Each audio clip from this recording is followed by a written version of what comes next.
Well, omulabi wa Nyondo Media we nagwa tulaba nkwaniriza natulwalero. Olunaku lwalero show yanjawulera nga tuli ku Chelsea Plaza Hotel nga tugenda kubeera ne show ya mwana mulenzi FIFA Maika wa mu Maulana Drain. Bagenda kubeera wano wennyini ku Legends Bar. Era nga akadde kano kennyini tugenda kubeera nga ate tukubuulira kyekiddako ennaku z'omwezi nga 9 December, VIP dirhams 10 and Royal dirhams 2 n'ebisingakaawo birinde mu conference. Love you. Abantu be Dubai apoyibeze into our events back to Sako Tuli Majje Banga Majje Post David Toleta yo kirishya bachali banga manya ne doubles fit for make a fresh by King Kong era nga ndiwa nokutegeza abantu bange abe Dubai tugenda kubera namwe nakuzo mwezi nga 9 omwezi gwa December nakuzo mwezi nga 10 tugenda kubera Abu Dhabi tugenda kubera massive tune after tune after tune ready now one show time pull up ready fit for make agenda kuchankalanya Dubai gatamunene Maulana ne Raida Wala baregeza abantu Dubai nga mwenda tugenda kujao tubawere kubafube olulimi oluganda mukashana akali ya nono se Maulana Drain Dubai mwenda Dubai Abu Dhabi tubadda Abu Dhabi Maulana Drain in UAE mwenda December Dubai ku Legends Bar Chelsea Plaza Hotel Niesa 17 around about okinye VIP dealer mu 10 ate Royal dealer mu 2 10 December agenda Abu Dhabi ko up and below courtyard by Marriott ku WTC Mall Hampton Street okinye VIP dealer mu 10 Royal dealer mu 15 kabali kenda kama iminga Alex Dimio Brains the Galmora Collins Nkwentaga Skills Nick D you never take a fit for maker no kusiga como run and the rain woma fit for maker Abu Dhabi ne Dubai oba Cambodia Okutambula Kulaba Okudda Kunyumya Speed Express Tours and Travel abakola ku tickets visas hotel net tours Kogata Mpombo Restaurant Dubai Kampala Uganda Restaurant Abu Dhabi Vivant Garden Hotel and Sana Mina mtegekidwa abategesi banachinku apo events na E2R events In my head I'm seeing take me for granted and you know I'm leaving I'ma take what's Hi guys, tuli wano lero kubanjulira the Tuli Majje Concert ekutuusiddwako Apo Events and E2R Events. Tuli Majje Concert eri headlined by mwana mulenzi FIFA Maika nga werekeddwako Rain and Maulana bemumanyinga bakafulu mu comedy. Tuli Majje Concert egenda kubeera ku Legends Bar ng'ennaku z'omwezi 9 December ku Legends Bar no ku Chelsea Plaza Hotel we tuli right now we twogerera era enkeera tugende Abu Dhabi 10 December agenda Abu Dhabi ko up and below courtyard by Marriott ku WTC Mall Hampton Street okuyingira e Dubai dirhams 10 VIP ate Royal ya dirhams 2 then Abu Dhabi okuyingira VIP dirhams 10 Royal ya dirhams 15 e Dubai tickets muizo sanga ku Speed Express isangibwa ku Deira Tower office number 202 tickets weziliawo ne ku Mpombo Restaurant wali ku Montreal Hotel ku level M1 ne wano ku Legends Bar wenyini munoonya omwami gwe bayita Ken Don Cloppy abeera wano n'obunamba tujja buteekako emusolo basanga Abu Dhabi musogenda ku Sham Events wali wa mabega galwa the mall musobola ogenda ku Njoga Camp ku Signal 19 Muru Road musobola ogenda ku Kampala Uganda Restaurant nazo ticket wezili abantu be Dubai apoyibeze into our events back to Sako Tuli Majje Concert eteereddwa mu Ssentebe Speed Express Tours and Travel eteereddwa mu Ssentebe Mpombo Restaurant wano e Dubai ate Abu Dhabi abatadde mu Ssente Kampala Uganda Restaurant. Wano on my left nina Ken Don Cloppy munnaffe era partner waffe wano e Dubai era naye agenda kubaako ne byabagamba ebitonotono.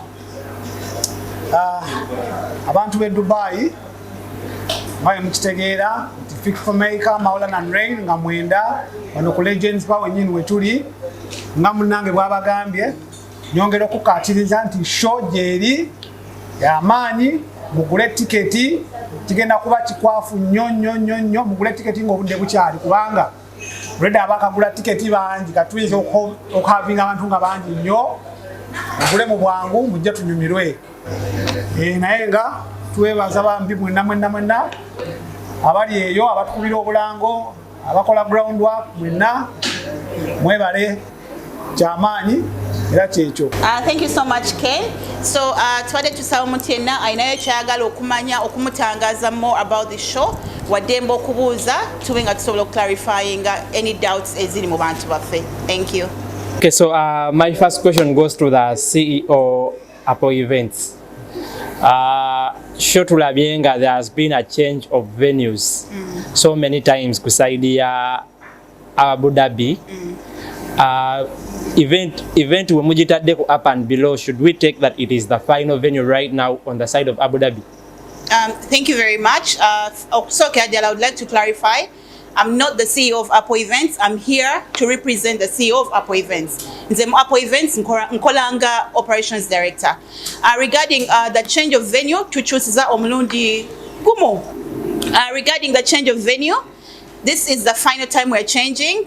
Twakyusa not because twagala nnyo okukyusa, naye twafuna feedback mu bantu baffe regarding location gye twali tufunye. Weewaawo yali nnungi baagiraba naye nga waali walako n'ekibuga, which was a little bit inconvenient for some of the people okumanga ba-accessinga. So bwe twatukola shows zino twagala abantu banguyirwe. Already bakooye bavudde ku mirimu bakooye, ne venue eyongereko mu mukooya. We don't like that. So twawuliza okusaba kw'abantu baffe era ne tuba nga tubaanukula in that regard. Thank you. Okay. Ekibuzo kyange still nga Medi from Nyondo Media kijagenda ewa yakuyita CEO tugendera awo ojja kanyonyola eri abakulu. Well, abantu abaleeteddwa FIFA Mike Maulana Dre buli omu alina brand eyiye era nga recognized in different categories. Lwaki nga Apo Events mwasazeewo okugatta ba artist bano okubaleeta wamu nga department endala ya comedy and staff ate omulala musician. Kyekibuzo kyange ekyo. Thank you very much. Okuddamu sebo, wano buli mwezi oba every other time tulina shows baleeta abayimbi. Fenga Apo Events ate ne E2R events tuba twagala nnyo okukola ekintu ekyenjawulo always. Buli lwe tutegeka ekintu tuba twagala nga kyanjawulo nga kiri different from what people are used to, and also okuweereza abantu value for money. Value for their money that they work hard to make. So kuleetera omuyimbi yekka, it's okay, kisoboka era twali tukikozeeko, naye kuno twagadde twongeeko something extra kubenga okuddiza abantu baffe. So twayagala tubawe something different ate tubongere value for their money as well. Yeah. My question goes to Don Kloppy, promoter we Dubai yategese ekivulo kino. Ekibuzo kyenjagala okubuuza actually kyetolera ku venue eya Legends, because previous shows ezibadde mu Legends okusanga eya Unknown eya Sinde Mudra, you know, shows zatambula obi tezabaawo oshegera abayimbi okutuuka late kutagala performing, you know. So assurance kijo abantu this time around FIFA Maker ne Maulana and Dre they'll perform on time ati nekirala nti like show ejja kubaawo assurance kijo ina ku kifo kyo ekya Legends Bar. Thank you very much. Maybe okwogera ku ekyo previously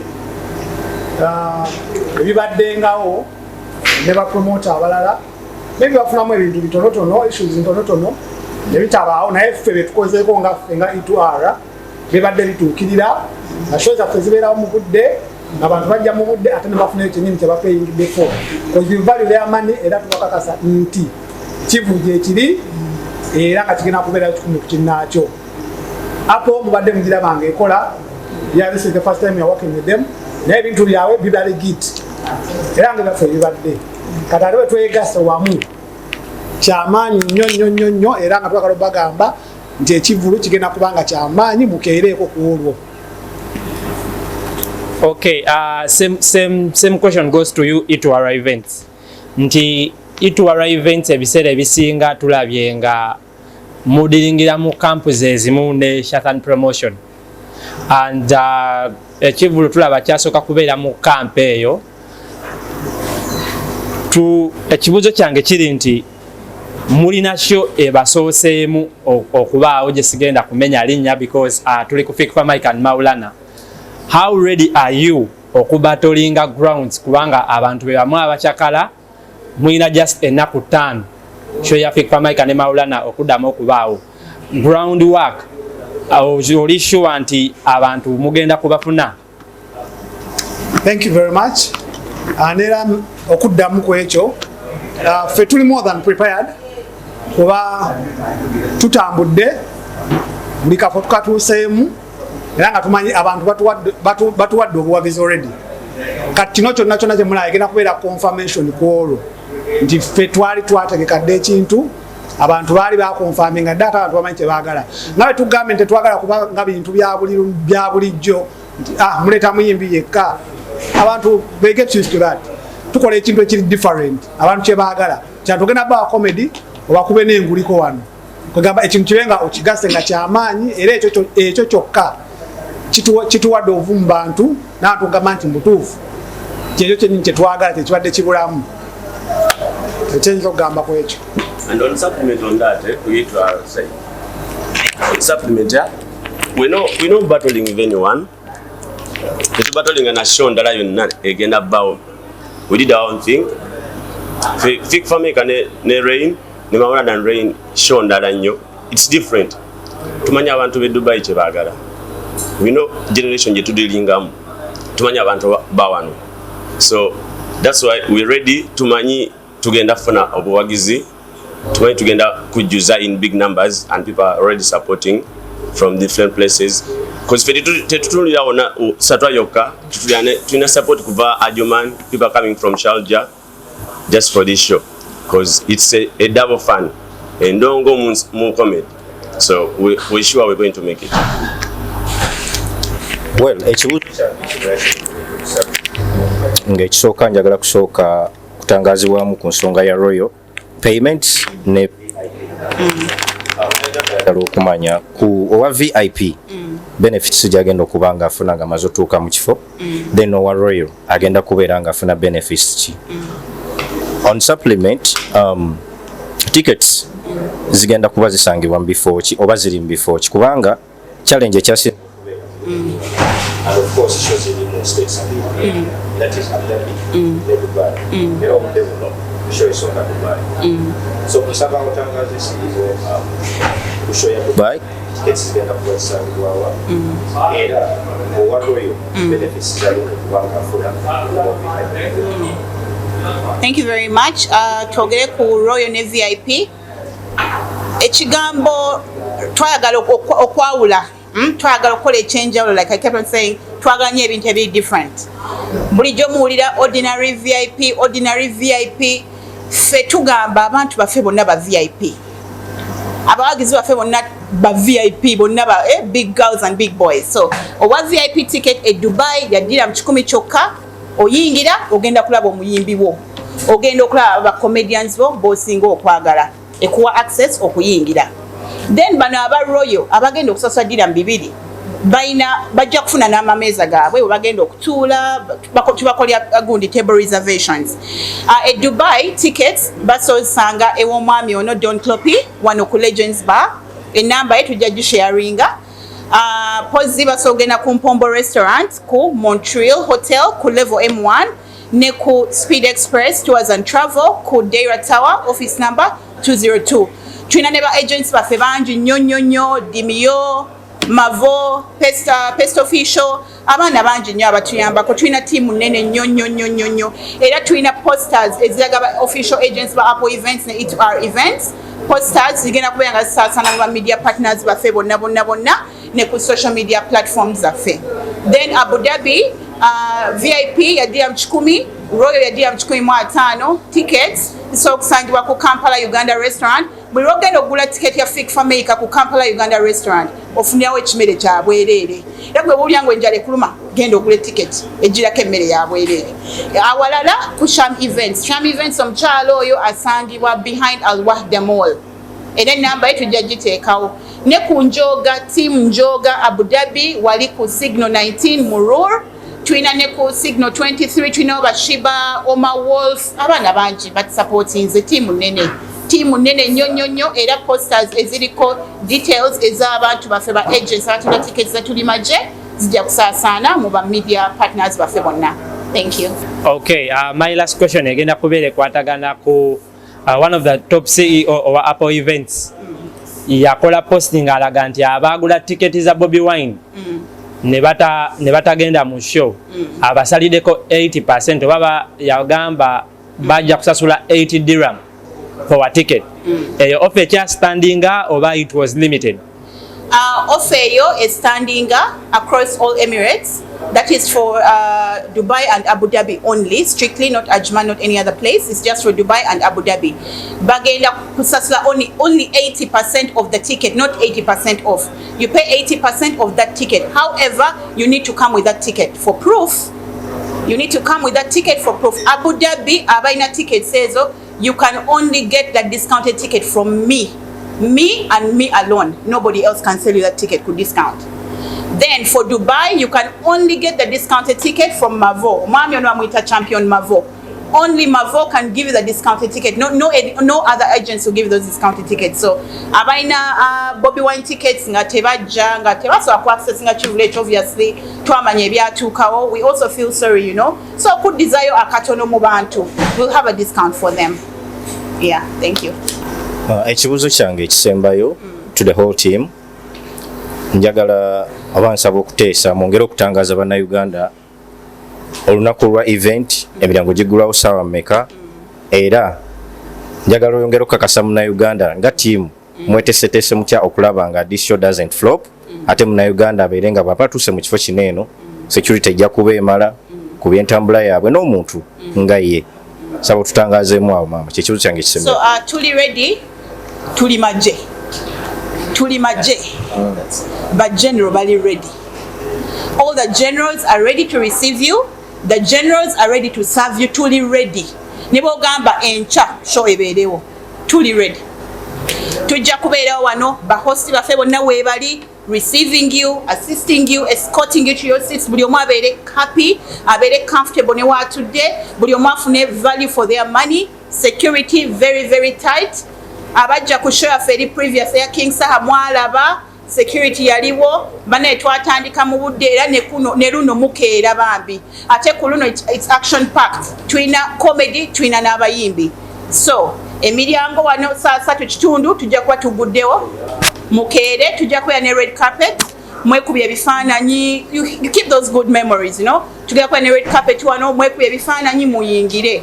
Abayimbi bagenda kujja ku stage nga bukyali neruli bwe kyali, era abajja leeti banne mujulira nti show mwayi mugenda gimisinga. Bino ebyokuleeta abayimbi ku saa 8 ku stage, ffe tetubikola. Twagala mumaleyo ssente zammwe nga tewali abanja bannange, era mukeere, mbakunga mukeere. Please come early. Okay, tweyanziza nnyo, tweyanzege Madam Apple Events. So n'olw'ensonga eyo mu bigambo 2-3 nja kusaba tiimu yo nga bw'otudde nayo bwongere okweyanjulira bannayuganda era mwongere okukkatiriza ensonga wowe okusanga ticket mu bigambo 2-3 tuggalewo show. Nsaba buli omu yeyanjule. Nja kusembayo kuba waliwo akataleke kakenjagala okwongerako naye katutandikira wano mpolampola paka wetumalayo.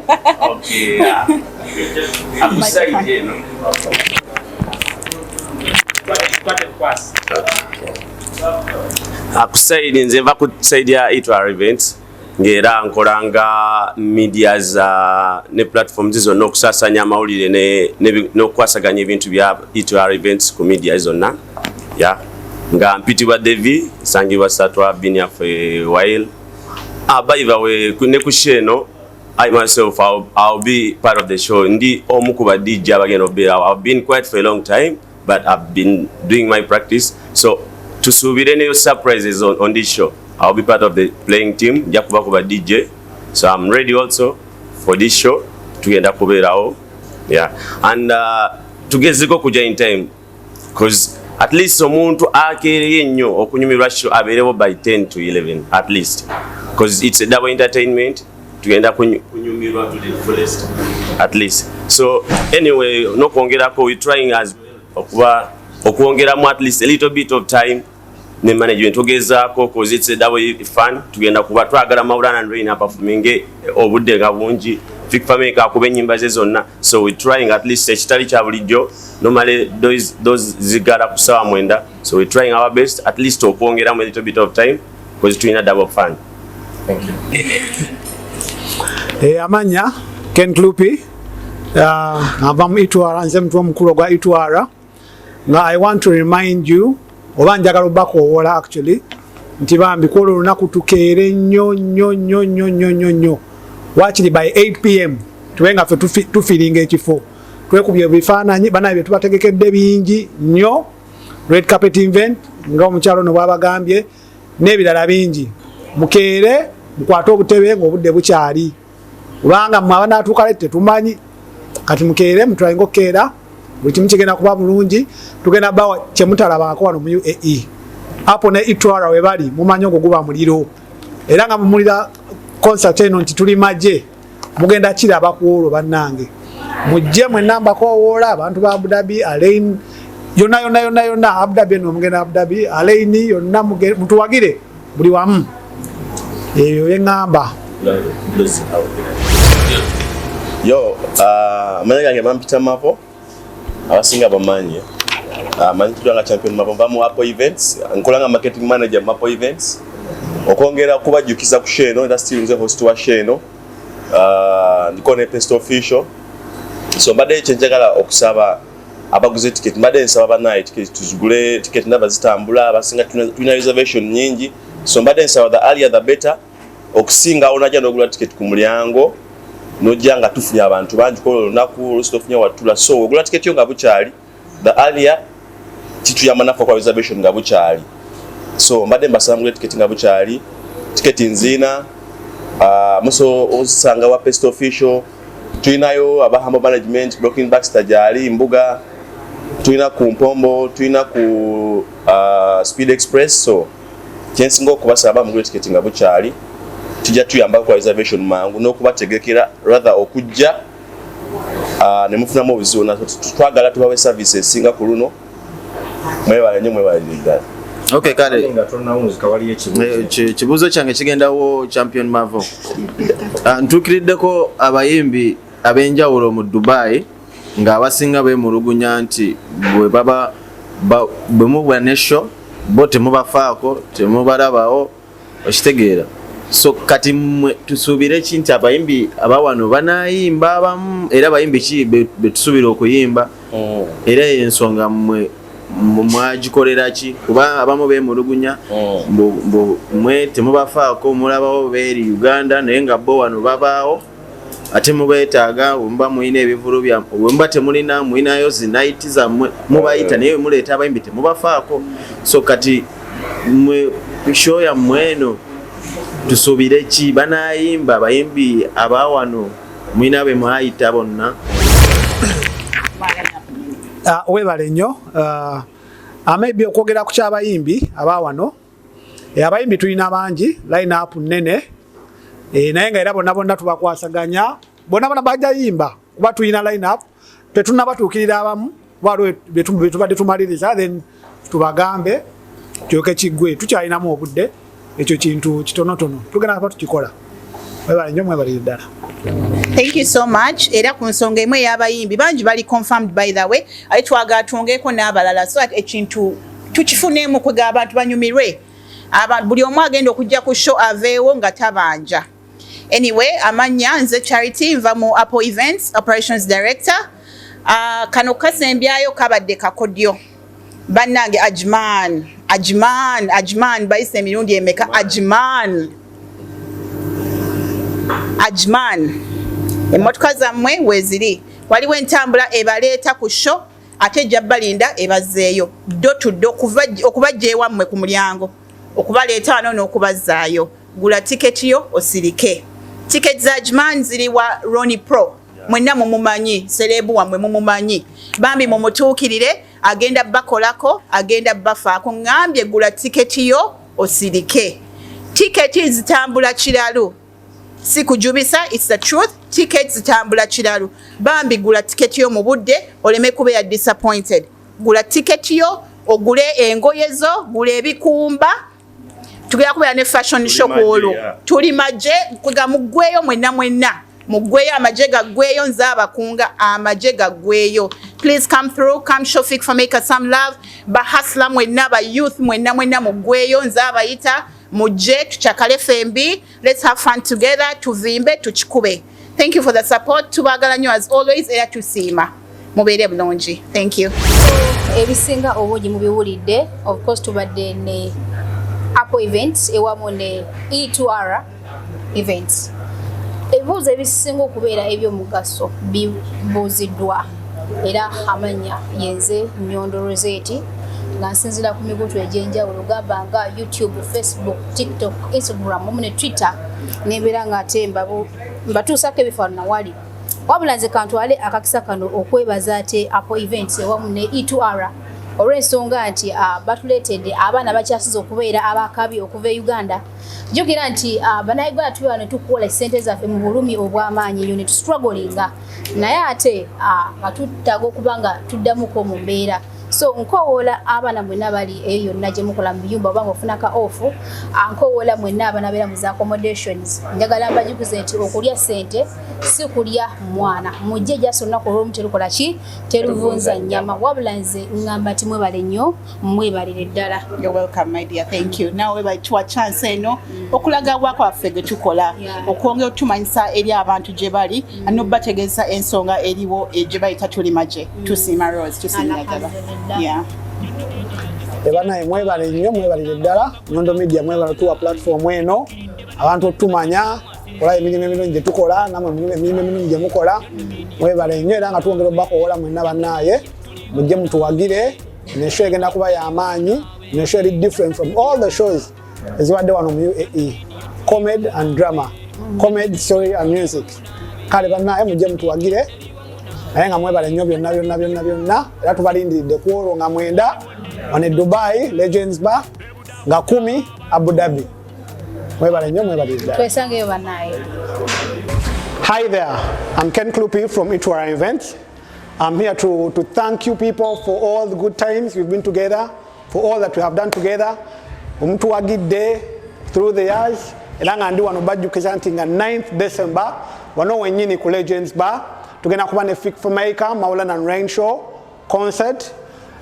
Bannaye mujje mutuwagire mujje mubeewo okuyingira VIP dira mu 10 Royal egenda kuba dira mu 2 then nga 10 tugende Abu Dhabi nayo tukikube mujje mutuwagire bannaye E2R Events Apple Events. Cheers. To Dubai, Apple Events E2R Events back to Sako Tuli Majje.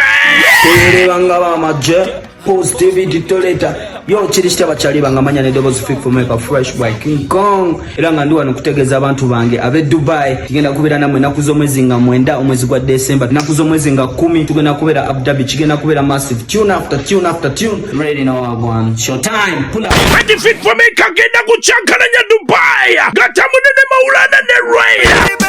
Wala balegeza abantu Dubai nga mwenda tugenda kujjawo tubawere kubafube olulimi oluganda mukashana no se Maulana Rain Dubai mwenda Dubai Abu Dhabi tubadda Abu Dhabi Maulana Rain in UAE mwenda December Dubai ku Legends Bar Chelsea Plaza Hotel Niesa 17 around about okinye VIP deal mu 10 ate Royal deal mu 2 olwo December agenda Abu Dhabi ko up and below Courtyard by Marriott ku WTC Mall Hampton Street okinye VIP deal mu 10 Royal deal mu 15 kabali kende kama imiga Alex Dimio Ak Brains The Galmora Collins Nkwentaga Skills Nick D you name it get Fik for Maker no kusiga kwa Maulana ne Rain wama Fik for Maker Abu Dhabi ne Dubai oba Cambodia Okutambula katiwo Inywe bitibwa mu center Speed Express Tours and Travel abakola ku tickets visas hotel ne tours kogata Mpombo Restaurant Dubai Kampala Uganda Restaurant Abu Dhabi Levat Garden Hotel Sana ina mtegekedwa abategesi banachiko Apple Events na E2R Events.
A'udhu billahi minash shaitani rajim. Bismillahir rahmanir rahim. Assalamu alaikum wa rahmatullahi wa barakatuhu. Nze Haji Kaboggoza omusomi w'edduwa ntereeza ensonga z'amaka ebyenfuna n'endwadde ezitategeerekeka. Haji Kaboggoza omusomi w'edduwa nsiŋŋaanibwa ekitigoma ku lw'ejjinja. Bw'obanga otuuse ekitigoma mu ttawuni ku siteegi osobola okuba ku nnamba z'essimu ezo z'olaba zitambula. Gwe wenna ali ewala oyinza okuyita ku mukutu gwaffe ogwa WhatsApp ku layini eyo eya MTN obudde bwonna mbeerako. Kyale yeekuumira ku mulembe nina essanyu okukwanjulira banno ba Nyondo Glam. Bano bakuleetedde ekizigo ekipya katale ekiyoyota olususu lwo ne kijjamu embalabe enkova eza buli kika binnamakula enkanyanya endwadde z'ensusu zonna wamma n'odda buto era n'okuuma ekitiibwa kyo. Nyondo Glam basangibwa Dubai, Abu Dhabi, Al Ain n'okwetooloola ekyondo kya Buwarabu. Gwali e Uganda basange Nyanama okumpi ne Movit okubira ku noti 775 M5 noti 8 oba gwali e Dubai kuba ku noti 524 680 noti 778. Nyondo Glam tukukuumira ku mulembe. Buli lwolowooza ku mugaati ogw'omulembe era omuwoomu ddala lowooza ku Baker's Choice Bread okukolebwa banno ba Baker's Choice Bakery. Bano bakola ne keekisi eza buli kika omuli ez'amazaalibwa, keeki z'embaga, keeki z'okwanjula, baby shower cakes, graduation cakes, donati mu bika eby'enjawulo, burger bread, loaf bread, amandaazi, beddies n'ebintu ebirala bingi. Kuba ku noti 7 noti 3 9 emunya 724 oba noti 7 noti 8 234 6 M9 oba plus 9 589 9 8 8 Baker's Choice Bakery. Taste the Baker's Choice.